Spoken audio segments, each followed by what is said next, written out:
All right, folks, welcome into the Late Show. Good evening, WNBA and women's basketball fans. And, of course, welcome into the WNBA 365 network, your 24/7, 365 comprehensive home for everything revolving around the WNBA and the rest of the women's basketball universe. Back with you folks this evening after tonight's only game in the WNBA going final between the Stars and Mercury. We'll have a full recap of that game, break down tomorrow's games, and also get to a few other things included with the network tonight. But, of course, folks, welcome into tonight's edition of WNBA 365, a late night central. Joining you folks from across Southern California, being joined tonight, of course, by Crystal Thomas and Tanisha Stewart, both up in Los Angeles. And, of course, Cal McClurg joining you folks here from Studio 171 in San Diego. Shorty and KT, good evening. Good to see you guys. How's it going? Hey. Hey, I'm good.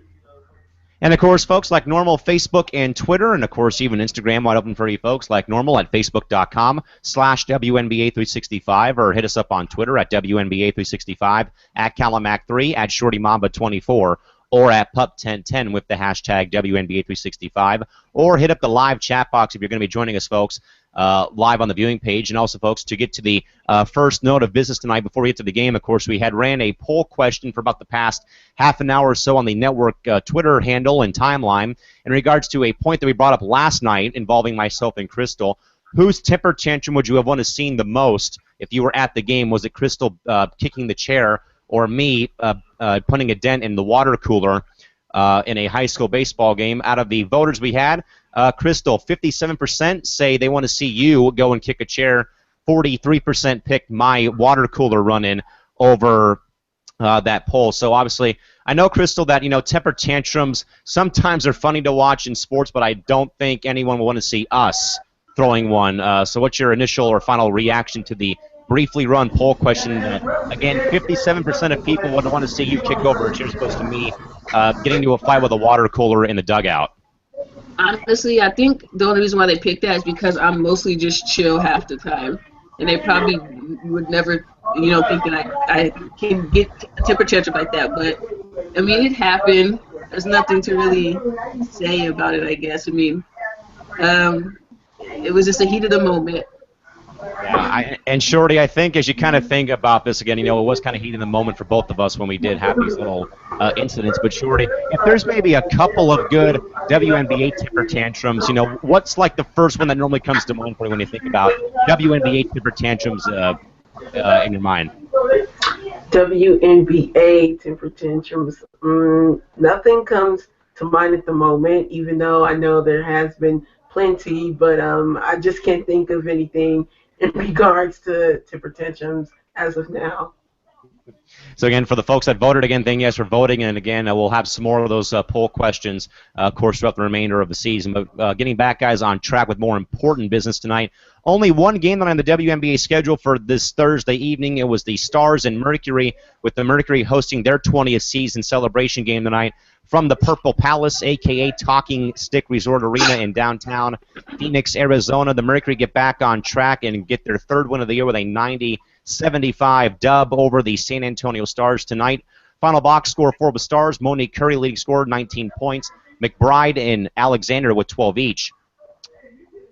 Also scoring tonight this evening for the Stars: Peters with 9, Mo Jeff with 8, Montgomery and Guathme with 4 each as well, Hamby with 3, Jana Pell-Marinelli with 2, along with Colson also with 2, and Friedrich Elbrink and Astu Nindor both played 4.5 minutes, or 4 minutes and 50 seconds of change, but did not score any points. This inning for Dan Hughes' ball club. For the Mercury, Diana Taurasi, 31 points in 31 minutes played, 8 of 19 from the field, and only made 2 of her 7 three-point attempts, but was a perfect 13 for 13 from the charity stripe this evening. Also scoring tonight, Penny Taylor, 14 points, plus congrats to PT on her 1,000th WNBA career assist in the ballgame night as well. Candice Dupree, 13 points, and after that, Brittany Griner, 7 points, and again, stuck in foul trouble once more. Again, Sonja Petrovic with 6 points, along with Misty Bass also with 6. Alex Harden and Izzy Harrison with 4 each. Noelle Quinn with 3. Courtney Williams getting some playing time tonight with 2 points. DeWanna Bonner off the bench today. No points in 22 minutes, and Naira Fields also no points in 3 minutes played. The game played from the Talking Stick Resort Arena in Phoenix, Arizona. Total attendance tonight, 9,048. Time in the game, 1 hour and 49 minutes. Tonight's officials were Sue Bloch Kurt Walker, and Don Hudson. One tech issued on San Antonio tonight, nothing issued for Phoenix. 6 lead changes in 3 different times. The Stars and Mercury were tied at some point of tonight's contest. So, Shorty, starting with San Antonio, and again, we know that we've actually, despite of how bad that they have played this season, that they have really actually held their own against some of these, quote-unquote, bigger and better teams, like the Sparks last week with that home-and-home series, constantly putting the pressure on L.A. in those 2 games. And they really have hung around for the most part in a lot of these games. But, again, you just kind of see how thin the roster is, the experience for San Antonio. So, Short, as we start off with the Stars for the night's game, what's your reaction or thoughts about the Stars played this evening in this loss? I mean, when it comes to the loss, it was pretty much what I predicted from yesterday. I mean, I knew that, defensively, they can come together in spurts throughout the game. I pretty much figured that they didn't have enough offense to ultimately take over this game, and that is exactly what happened. The bright spot for San Antonio was Monique Curry. 19 points, 8 rebounds, shot 100% from a 3, going a 3 of 3 there. So she was the bright spot, but after that, they just couldn't combine, enough offense to take over the game, and that's pretty much what happened. And for Monique Curry, in my opinion, it seemed like it was almost a revenge game on her part. I mean, of course, she formerly played with the Mercury last year, and for some reason, all of a sudden, they just out of nowhere and traded her. So she was basically trying to get payback, and she was like, you guys traded me for a bag of Cool Ranch Doritos, and I didn't like that. So, I'm gonna come back and show up during this game, and that she did. But again, it just wasn't enough for the Stars. And to your last point, for the last question, WNBA temper tantrums. One name that comes up to mind is our very own Christy Tolliver. Now, she doesn't throw tantrums per se, but during bad games or whatever the case may be, she has a tendency to pout and sulk and just get down on herself. But with the 8-0 start for the Sparks, no, we haven't seen that this year, luckily, and hopefully we won't see it anytime this season. All right, so we have Tolliver as our first notable mention of a WNBA temper tantrum. I'm sure we'll have more come to mind later on during the night's program. But, Chris, like we said, for San Antonio specifically, for a team that has been written off in every game, thrown to the curb, thrown in the doghouse, what have you, they have really shown a lot of determination, grit, to really grind, in games. And yes, they may have, the record may not speak for themselves, but again, a team like the Stars, again, that may lack a lot of things, either on defense or offense, what have you. But they have really, though, still put up, tremendous amount of fight in a lot of their games they played, especially, like I said, about those 2 games that they played L.A.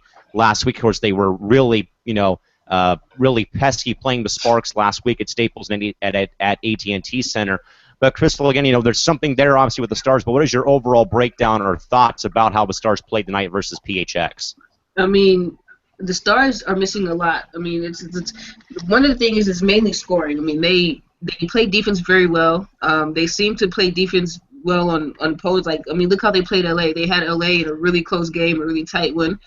There was a point when this game was actually closer than what it was. But, like Shorty said, Monique Curry came out and she was like, I'm going to show you guys why you should have never traded me. And at one point she did, but at the same time, revenge wasn't so sweet on their end because they lost. But this is probably Monique Curry's best game of the season.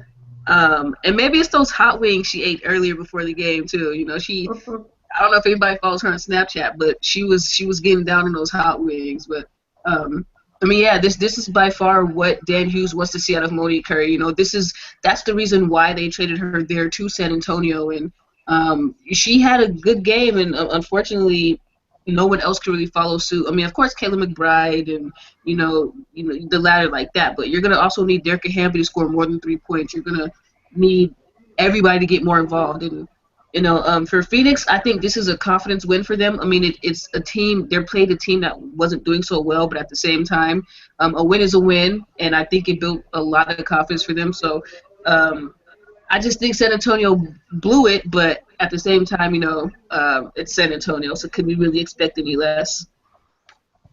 Shorty, as we go now to the Mercury again, a team that has just battled all, just has scuffled all season about, in regards to how they've played, of course, the 0-4 start for the season and so on and so forth. And for them tonight to finally, as Todd Minch just, brought to my attention in the chat box, and they finally put together a good 20 minutes in that, together in a game, starting off in the second half specifically. Tonight again, and of course, Diana Taurasi, 31 points, a season high for her. Dupree finally, slipped into a hole and looked like Dupree again this evening, and that's also what Todd brings up tonight in this game. But Short, again, as much as we have, run out of ideas or run out of content or things to say for Phoenix in regards to the start, again, this was perhaps a, maybe a bit of a build-off of that game that they had lost on Tuesday again, where they were able to kind of, pick up the effort a little bit more and improve on areas, but also, again, that they finally got, production, more production, I should say, out of both D and Dupree as well this evening. Along with the fact, too, they finally put together, a solid second half of play. So, Shorty, what is the biggest difference in your mind for Phoenix from Tuesday to this evening in your mind? I mean, when it comes to, biggest difference, I mean, first I would say opponent. I mean, we know the Stars certainly isn't a Minnesota Lynx, even though, they are capable, of course, defensively, but opponent was the main difference. So with that, they definitely had to, step up their game, because it would be embarrassing for another loss, at the hands of what is seen to be a lesser team, even though, as Crystal brought up, technically the Stars can hang with the best of them. It's just that, the final score, just hasn't been in their favor, but they, can hang around with a lot of teams in this league, and it definitely would have been bad for them if they would have won this game. But as far as field goals, I mean, they were definitely good. They shot 46%. I think the telling stat for the Mercury was the free throw line. Nearly perfect, shot 96% from the free throw line, and just they were better across the board. I mean, they had 3 less turnovers, than the Stars, with only 12 turnovers, and they had 3 more rebounds than the Stars, out rebounded them 33-30. So I mean, they were just better in this game on all cylinders. For Diana Taurasi, I know she was the leading scorer with 31 points. Even though she didn't shoot particularly well from the from behind the arc, only 28%, drastically, but I mean, she, helped in other ways, and, it definitely led to a win for the Mercury. So, Crystal, again, as Shorty brought up again, the Mercury were more so getting points from the charity stripe this evening again. 26 for 27, 96.3% for the game for the Mercury from the free throw line. That was Dupree that had kind of ruined the perfect streak. You can say she shot 3 of 4 from the free throw line tonight. But again, okay, so we've heard about, obviously a change of scenery with the opponent. Of course, this isn't Minnesota again. They're playing San Antonio, Crystal. But what did you see differently, though, from this Phoenix team tonight as opposed to Tuesday? Because obviously we know that it wasn't Minnesota playing, but also, perhaps it was either the free throw shooting or a lot of things. But what do you think was different, though, for Phoenix tonight as opposed to Tuesday? I'm gonna have to go with Shorty said. Opponent is one. Not trying to take anything away from San Antonio, but many people aren't afraid of San Antonio right now, and a lot of people are afraid of Minnesota because they're undefeated, and rightfully so. I mean, Minnesota's a good team, and I also think, I think Candice Dupree waking up and having her physical form and her mental form with her, playing a game actually helped, because normally we were just getting a shell of Candice Dupree, and her body was there, but her basketball mentality wasn't. So I think that helped him a lot. That Candace Dupree was. Yes, sorry about that. I think the fact that Candace Dupree actually showed up and came to play helped them out a lot. She was down low for them, unfortunately, because Brittany Griner, foul heavy and couldn't really get it going like she's been doing all year. So, but I think Candace Dupree coming live actually helped them a lot, and I mean mostly just opponents. I mean I hate to say it again, San Antonio. I'm trying not to diss any San Antonio fans or anything out there. But opponent really helped too.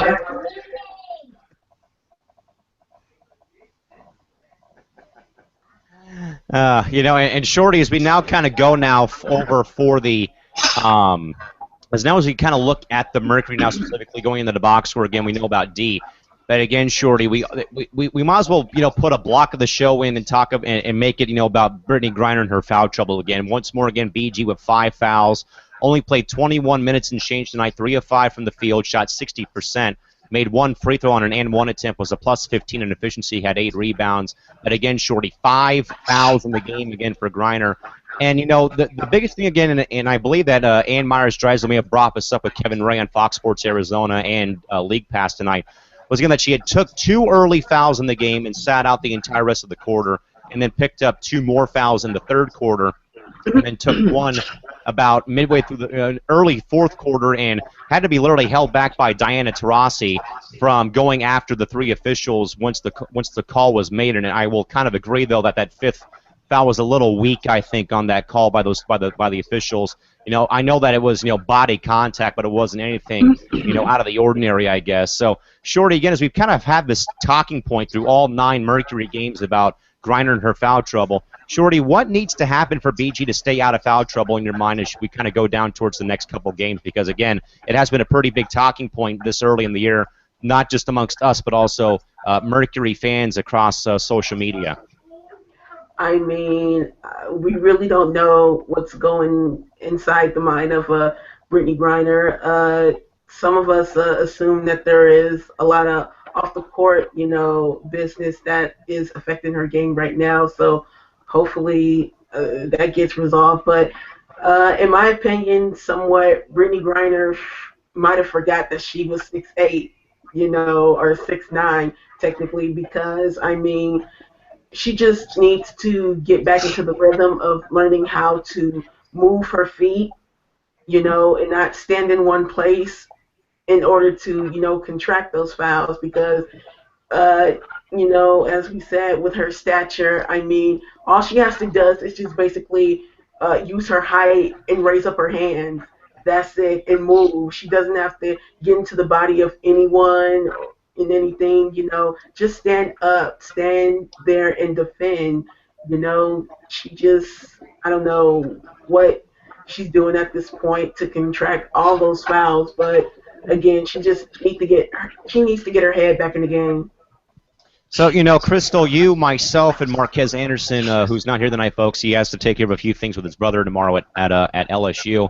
We were kind of, up past, our scheduled bedtimes, but we don't have bedtimes as adults here. But I think, we had really talked a lot about, kind of like from a coach's perspective in a very small way about, what we could do to, like, I guess help out Brittany Griner. But again, Crystal, I think we've talked about this. Like I said, I think we've talked about this through every Mercury game so far on the network. We've talked about, how it's been for Griner so far. And again, it's kind of like, you kind of see her kind of do a 180 and going back to her rookie year habits, from 2013 in a very small way.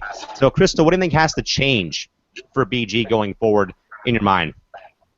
Old habits die hard. I mean, that's what they say. I mean, like Shorty, she has to realize she's big. You're 6'8". You don't have to swat everything that comes your way. All you have to do is just move your feet, stand big and tall. I mean, for the most part, she's stronger than a lot. Not stronger than most, but stronger than a lot of the centers she's playing against. So for the most part, she just has to move her feet, stand strong and tall, and just alter the shot. You don't always have to block a shot in order to change a shot. Just altering a shot is good enough. Whether you're getting there by moving your feet, whether you're standing there, whether you're getting the passing lane, as long as you can alter the shot, that's still defense. That's still a basket that they didn't make. I think her issue is because she is so tall, she's trying to just block everything and set everything to a stance, and because of that, people have figured it out.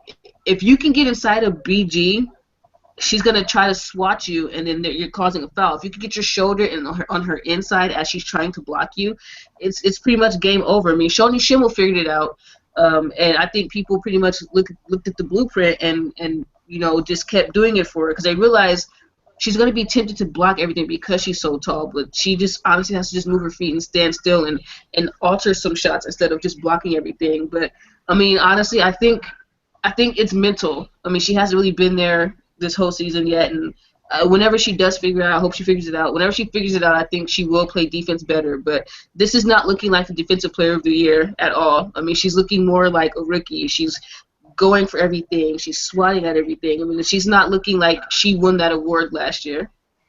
Crystal, I want to play a two-man game right now, and we'll run up a shot clock right here on this possession. But I want to bring up a point, though, I heard from Ann Mars Drysdale back on the FSAZ and League Pass broadcast.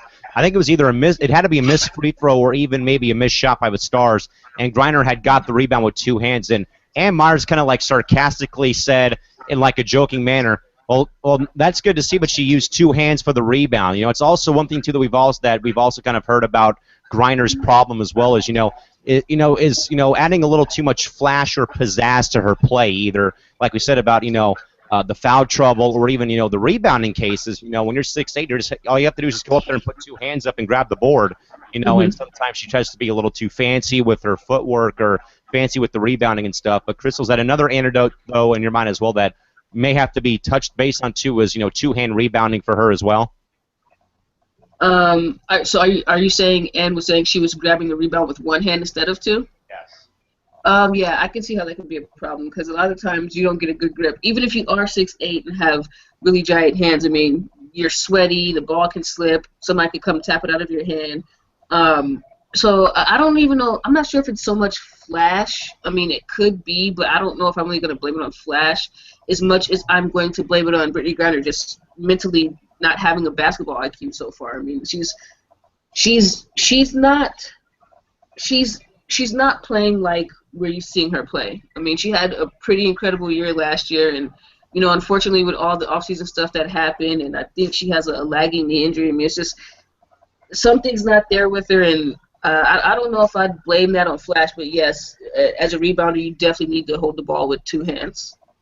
Now, Shorty, I'll take the rebound, and you and I can do a two-man game now and run up the shot clock for this next possession and next talking point I want to bring up. And staying with Brittany Griner for a little bit, but again, folks, real quick as well, Phoenix again wins tonight over the Stars 90-75 from TSRA this evening in downtown Phoenix, Arizona. But, Shorty, going to you now for a two-man game real quick. And, like Crystal said, and I kind of said as well again, is, you don't have to, fly swat everything into the fifth row to, get a block. Even if you get a deflection, that's half a block towards your towards, your statistical numbers again. And sure, even if Griner was to deflect the ball out of bounds, that's still better than, foul after foul after foul. So, Shorty, what do you think, though, as well could probably happen for BG to, kind of cut down on the fouling? Because, again, like we said, it's been a talking point for all 9 Mercury games so far this season. Yeah, I definitely agree with Crystal's points. As we've been talking about, BG and how she can improve, how she can improve on, cutting down on the fouls, and as we said before, just stand there, move her feet, and not try to swat everything, as we've been discussing, and just stand there, raise your hands. I know sometimes the defender is going to want to, put their shoulder into her and whatever the case may be, but, move your feet, and hopefully everything will be all right, and definitely make smarter, decisions on the defensive end. And again, folks, but not to take anything away from Brittany Griner or the Mercury. They did win the game tonight, again, like we said, 90-75. So, Shorties, we now kind of go to more about the game. Of course, tonight the Mercury did have their 20th season celebration from the Purple Palace tonight. Did bring back some of their great legendary figureheads to the game tonight, including longtime coaches Cheryl Miller, Jennifer Gillum, former player coach for them, also did bring back Paul Westhead, the legend himself, back from that 07 championship franchise with the Mercury. Also, of course, had their other pioneer, Ann Mars Drysdale, including some appearances, too, by the original member of the Mercury, Michelle Timms, also coming.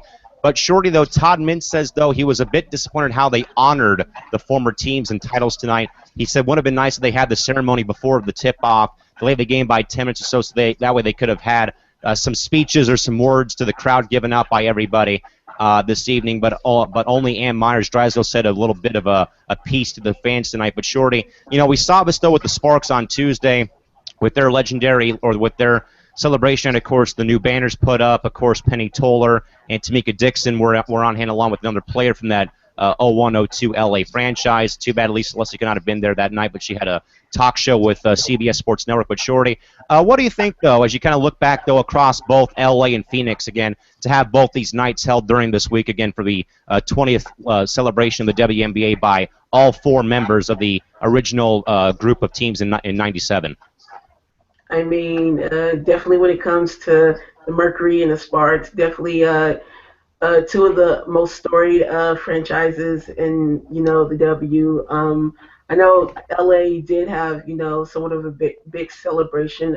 As to what the Phoenix Mercury was doing, I'm not very sure, what they were trying to do there. At least, it was good on their part to invite, the legendary, players and coaches alike that, was instrumental, during their 20, seasons of success. But, at least, they had, somewhat of a ceremony, and that was definitely big on their part. Crystal, the first X amount of number of fans that came to the game got a Cheryl Miller bobblehead tonight at Talking Stick Resort Arena. Again, they had a lot of their legendary figureheads, including all the coaches that were there from day one, or the championship teams. Of course, Brondello being there, of course, on the sidelines. Then, of course, you had Corey Gaines, who's still an assistant coach with the Suns. And, of course, as well, Paul Westhead as well, who brought Paul Ball to the W in '07 for their first championship when it was D and Cap leading that team to the finals in 2007. And again, Michelle Timms as well, one of the very first early members of the Mercury franchise, who I remember best actually being in the Shooting Stars competition with Kevin Johnson, Steve Nash, and her for that back in 1996, and also for '97 as well. But Crystal, again, what's your final take about having, again, all four original clubs from '97 again having their celebrations in Los Angeles and Phoenix during this week? I mean, that's pretty cool. Like I said yesterday, it just lets you know how far the league has gotten, how long, how better the league has gotten.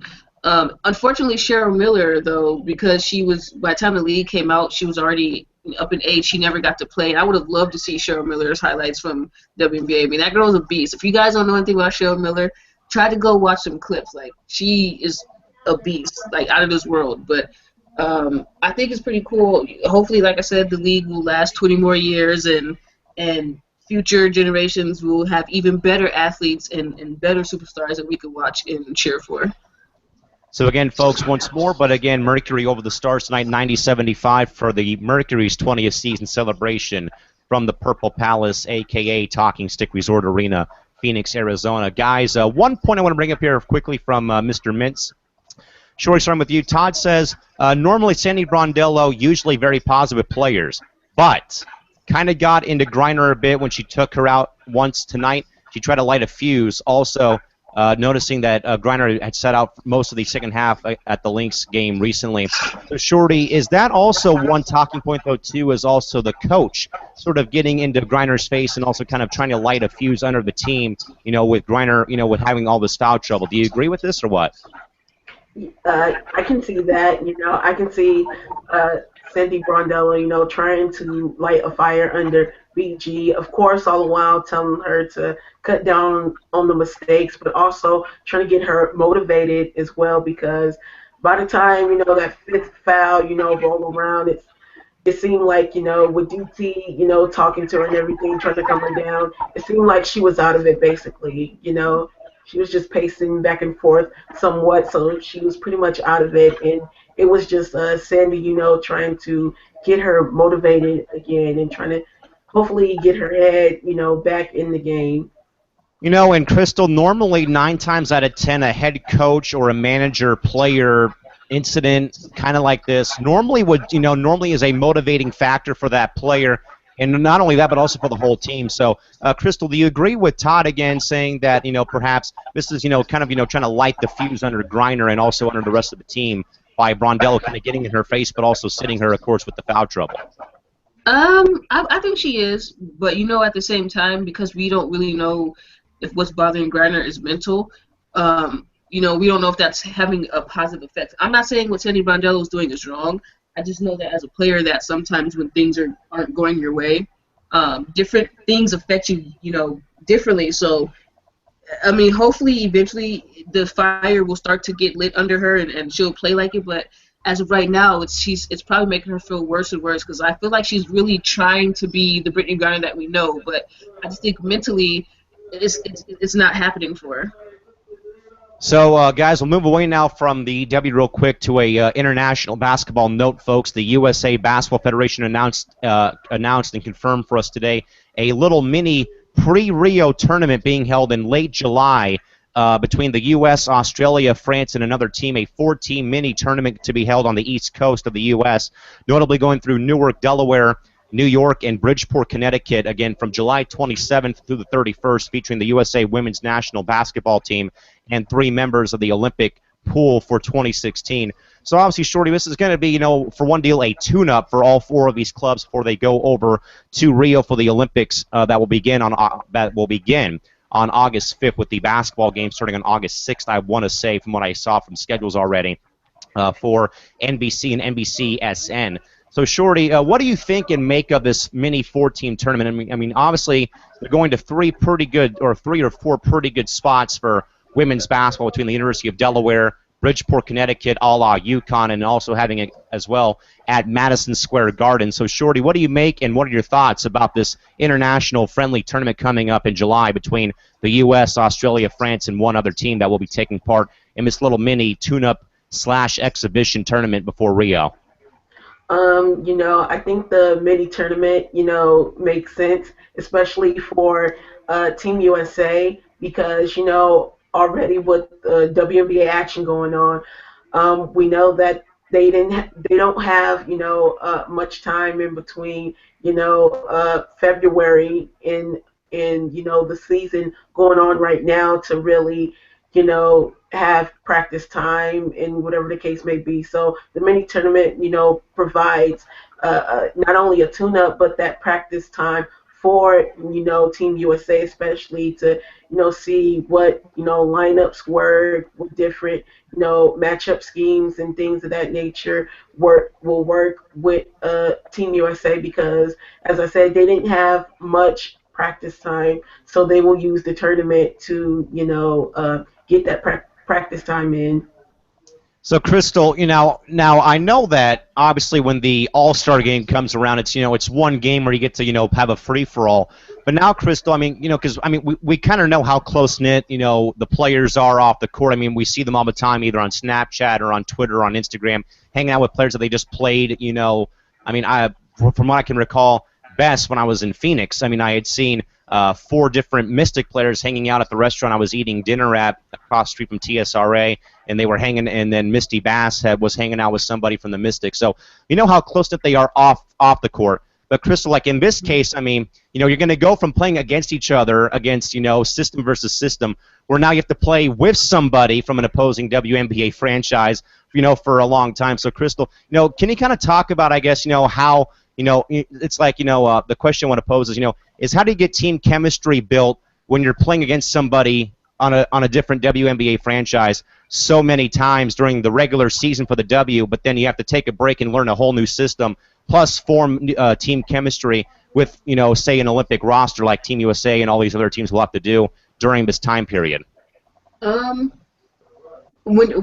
this case, as far as the Olympics, I don't think it's that difficult, because these women understand that they're playing for something bigger. They're playing for not themselves, but for a whole country. And I think, once you get in your head, like, okay, we're no longer playing for ourselves, we're playing for USA, we're playing for a country, we're playing for pride of where we're from. And I think that's where the chemistry kicks in. I'm not saying it's not hard, because yes, you're right, you do have to learn a new system.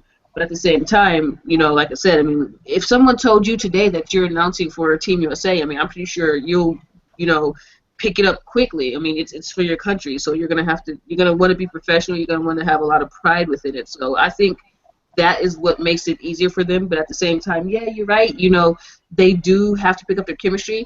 But that is also what mini camps are for. I mean, a lot of these players did go through Team USA mini camps with each other. Whether or not they made the roster, I mean, that's a different story. But they still were able to get a little bit of play time with each other. The people that's on the team, they're professional. They're professional. You have some vets who've done this before, and I think that will be a little bit easier for them to pick it up. But I think because they're playing for something bigger, I think it's going to be pretty easy for them to connect. And by the way, Todd Minks had asked a question about in regards to Misty Bass being with the French team. Todd, we have no reports of Bass playing with the French national team at this point. So if something does pop up about that, we'll be sure to let everyone know. But as of right now, unconfirmed or unknown about Misty Bass's Olympic status right now for 2016. But again, to reiterate, folks, once more, but again, Team USA, the Australian national team, France, and one other country, forget who it was, I apologize, but they'll be hosting and having a little mini tune-up pre-Olympic tournament being held the last weekend of July 27th through the 31st in Newark, Delaware, along with Bridgeport, Connecticut, and wrapping things up at Madison Square Garden in Manhattan, New York on July 31st. But again, we'll have more details about that later on in the coming weeks when we do get to that point in the season.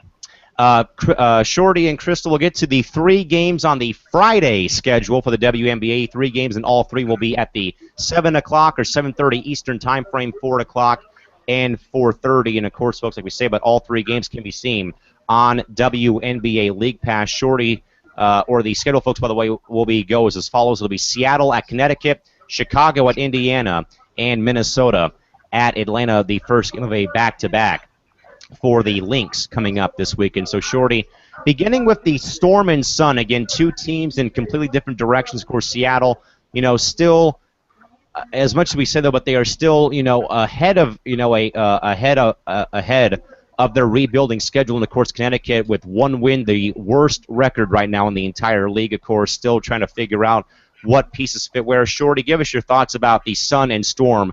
First game to tip off our Friday schedule of games tomorrow. Let's see, Seattle and Connecticut. For this matchup, I ended up going with Seattle because you are right. They are ahead of schedule, and Connecticut, still hasn't figured out, their system of what they want to do. I know they want to be a team in transition. They want to be a team that, can hit threes at will. It's just that, in my opinion, I really don't think they have the pieces to be, that offensive threat from behind the arc. So the Sun is still figuring things out. Not Connecticut, Seattle pretty much knows what they want to do so far. So I'm ultimately going with Seattle. Crystal, while we were off air last night, we kind of had a pretty interesting conversation about Connecticut, and again, we're not going to, stir the pot or spread rumors, but again, but they're like Crystal, you've kind of seen some type of team disconnect kind of in some very small capacity, either players, not really wanting to be in Connecticut, or they've been doing some other personal endeavors. I mean, we kind of talked about how we saw Shanae Agumake being in the ESPN studio for the LA-New York game on Tuesday night. And again, maybe some minor disconnect between the franchise and the players perhaps. I mean, and, there could be a lot of other factors, Crystal. That's what we kind of touched base on last night or earlier this morning. But, Crystal, what are your overall thoughts about the actual game more than anything else? I just think, Connecticut's still a young team. I think they're one of the youngest teams in the league. And, they got a new coach, new system. I think they need to figure out what they're going to do with a lot of their post players, though. I mean, I think that's one of the issues we talked about. They have way more post players than we expected. They're looking like LA was a couple of years ago when they had 3 players at one position. I think they're young. Will they get it together? I think so. They probably need at least one veteran presence on their team. But I'm not sure if that would really help. I just think overall their team has to to figure out the game a little bit more. They have to get their basketball IQs better, and I'm gonna need Alyssa Thomas to step up a little bit. She's been on the team for a while now. Alex Bentley's their leader. She's goes every night and does as well as she can. But I think Alyssa Thomas has to do a little bit more. I think Shanae's still suffering from an injury, so she's kind of still working her way back to basketball shape. But Alyssa Thomas is definitely going to have to be another leader on the floor for them. So again, folks, the first game of your schedule tomorrow again will be Storm Sun, 4 o'clock on WNBA League Pass. Shortly the next game at the 4 o'clock hour. Chicago visits Indiana. You can catch the game, folks, 3 different ways on WNBA League Pass for our friends in the Indianapolis area. Catch the game on WNDY, or in the Chicago area on the U2 for tomorrow's game. So, Shorty, Chicago kind of still looking to rebound off a couple of losses. Indiana also a team in transition now with what's going to be happening over the offseason. Shorty, what are your thoughts about the Sky visiting the Fever tomorrow from Bankers Life Fieldhouse? This was probably the toughest matchup for me to predict, only because at least record-wise in the standing, these teams are even. But I ultimately, went with Chicago because I definitely think, they're getting back on track, especially with the return of Courtney Vandersloot. So they have their main guard, back in the offense and running, the offense. So I think they'll be in a much, better place. And yes, looking to rebound from those losses. Indiana, I mean, they have their defense, together, but on offense, there's still, still a disconnect. So I'm ultimately, going to go with Chicago. So again, Crystal, and I think this is something else we kind of brought up last night off air again, was that you've kind of seen Indiana kind of suffer lately ever since that announcement was made by the Fever in regards to Stephanie White again leaving the franchise for Vanderbilt University, and how you kind of seen some small disconnect there between the coaches and players perhaps on some type of level. But also, Crystal, about how both teams are trying to rebound off of either losses or getting players back. KT, what are your thoughts about the Sky visiting the Fever tomorrow? I think Chicago's gonna pull it off, but I do think the Fever have that never say die mentality where they're not gonna give up, especially when you have number 24 on their team, as in Tamika Catchings, who's not gonna just let them sit back and take beatings like that. But I think Chicago's gonna win, but I think it's gonna be a really close game. I say Chicago by like 5. All right, so we got them picking Chicago. We'll have we'll re-give you our predictions at the end of the show, folks, coming up momentarily. Make sure the last game tomorrow evening or afternoon again is the 4:30 game, 7:30 Eastern. Lynx visit Atlanta tomorrow on WNBA League Pass, or for our friends in the Atlanta area, catch the game on Fox Sports Southeast, or for our friends in Minneapolis on Fox Sports North. Plus tomorrow with the Twins playing a game tomorrow evening as well. So, Shorty, so far with Minnesota and LA, it's been what I've called cat, mouse, or monkey see, monkey do, or anything you can do, I can do too, in regards to how they play this cat-mouse game, kind of sort of with them both winning and still being 8-0. But, Shorty, maybe Atlanta, again, the key word here, italicized, bold, and underline, and shadow the word maybe, with how Atlanta's played, could be, a fork in the road perhaps, or a block in the road perhaps, for Minnesota. However, I don't know if I see that happening still. But what do you think, though, about Atlanta hosting Minnesota tomorrow from Phillips Arena? It's definitely one of the more intriguing matchups on the schedule because, as we all know, the Lynx are one of the top teams in the West right now, undefeated. But then on the opposite side, Atlanta, definitely a team that, caught everyone by surprise, is at the top of the East, even though, I know conferences are eliminated, but, we still need them to, describe each team in conference. But, the Dream are 6-2, so they're definitely, one of the top teams in their conference. It's just that I know that for the Lynx, they have a tendency to,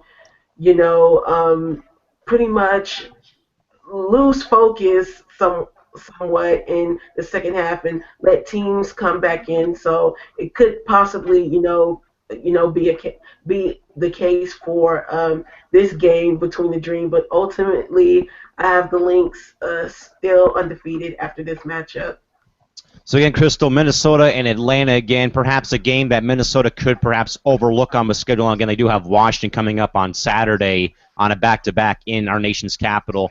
But again, Crystal, Atlanta's going to make this a very interesting game. This is, like Shorty said, probably the more intriguing matchup on the Friday schedule. But what do you think about tomorrow's game? You know what? I always say go with your gut, right? I always say that. My gut is telling me Atlanta, but for the sake of my mind, I'm going to pick Minnesota with a question mark. My gut, for some reason, is telling me Atlanta, so I'm going to say Minnesota, but deep down inside, it's saying Atlanta, but I could be wrong. As we all know, Minnesota hasn't, even though they're undefeated, they haven't been playing as strongly as we used to seeing them play. Simone Augustus is out now with that concussion injury, sadly, even though, unfortunately, no shots thrown to Simone. I mean, even before the concussion injury, she hasn't really been herself. I mean, she's playing. Her age is kicking in pretty much. So I'm not sure if Simone Augustus would have been much help anyway. But I'm gonna go with Minnesota with a question mark. But I think Atlanta can give them their first loss. So it's 2 nights in a row. Crystal's going to go with Minnesota or somebody with a question mark at the end of her prediction for the game. But again, folks, to revisit the 3-game schedule again, there's only 3 games tomorrow, all of them being kind of early for us West Coasters. Again, 4 o'clock Pacific, 7 o'clock Eastern. Storm at Sun, 4 o'clock on League Pass. Sky Fever, 4 o'clock PDT on League Pass, WNDY in the U2. And also Lynx Dream 4:30, 7:30 League Pass, Fox Sports Southeast, or Fox Sports North Plus for the 3 games tomorrow in the WNBA. Shortly before we get to predictions and thoughts for tomorrow's games, how about your final takeaway from Phoenix's victory over the Stars this evening from TSRA? I mean, it was close, at least. After the first quarter, it was 22-21, and then it was still close by halftime with the Mercury, leading by 6. But just stepping into that third quarter, I mean, they just pretty much steamrolled the Stars from there, and the Stars only scored 13 points in the third quarter. So from there, it pretty much spelled their doom for them, and ultimately it ended up being a blowout with the Mercury taking all 90-75. Crystal, like I said earlier from Todd, and we both agree with this again, that Phoenix finally put together a full 20 minutes of play in the second half and took that game over tonight. What is your final takeaway though from tonight's game between Phoenix and San Antonio? Honestly, Phoenix, that lets you know Phoenix has a lot of resilience. I guess we just don't understand why they're just so bad and came off to their slow start. San Antonio, they just got to figure it out. I mean, they keep coming out hot and they just end up cold. I mean, I think Shorty was saying they're one of the best defensive teams in the league, but the way that they've been playing, you can't tell. I mean, they can play defense, but playing defense is nothing when you can't score. I mean, for one, I love defense, but at the same time, you have to be able to put the ball in the hole. That's the name of the game. Score more points than the other team. It's simple. It's my niece can do it. My niece can go out there and shoot a couple of baskets. Maybe San Antonio should sign her. Maybe they need her as a little point guard or something. But I mean, that's the name of the game. Got score more points than the other team, and they can't get the ball through the hole. So I think their biggest issue now is trying to figure out who they can get to be their scoring leader on most nights. The Stars will love to sign you two both to 7-hour contracts, and they'll pay you league minimum. How about that? We'll go with that one. Guys, we'll go back around the perimeter one more time and again get predictions for the games tomorrow. Shorty, starting with you once more. Storm and Sun, who you got? Seattle, Chicago, and Minnesota. All right, and Crystal, how about you? Seattle, Chicago, Minnesota with a question mark. Chicago, I love that about, again, how she put in the question mark. I'm going to go with the same 3, so we're going to go with the away teams winning. Todd in the chat box says he's got Connecticut winning a game finally. He's got Indiana at home winning, and he also is going with Atlanta in a upset over Minnesota for predictions for tomorrow. But for the 3 of us, we all have the away teams again. We have the Storm, Sky, and Lynx winning the games tomorrow on your Friday schedule. With that, folks, Until tomorrow night, on the same bat time, or at the same bat time, with the same bat folks, on the same bat channel, this has been the WNBA 365 Network. Thanks as always, folks, for stopping by and joining us here tonight on the program. For Crystal Thomas and Tanisha Stewart, both up in Los Angeles, this is Cal McClurg signing off for the evening. We'll be back with you folks tomorrow night, right back here again, as we said, the same bat time, same bat channel, same bat people, again, to recap your Friday schedule and get you all set for the weekend of WNBA hoops on our final show for the week back here tomorrow night at 9:30 Pacific, 12:30 a.m. Eastern. Until then, folks, good night, and see you tomorrow. Bye-bye.